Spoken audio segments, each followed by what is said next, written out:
Hi, so today we're going to do a simple sensory activity. It's called a sensory bin. You can even use cereal from the kitchen like I have, or you can use rice, beans, or pasta. So you're going to simply pour the cereal into the bowl.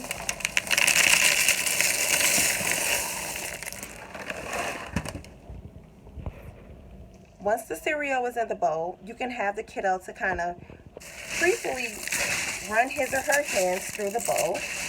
You can even make it more creative by getting an actual cup, having them scoop the cereal up, put it back in, or you can even have them to scoop the cereal into the cup.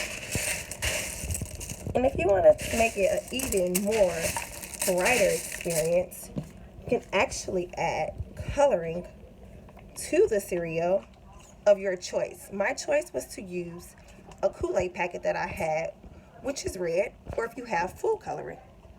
But that's just a simple 1, 2, 3 sensory bin.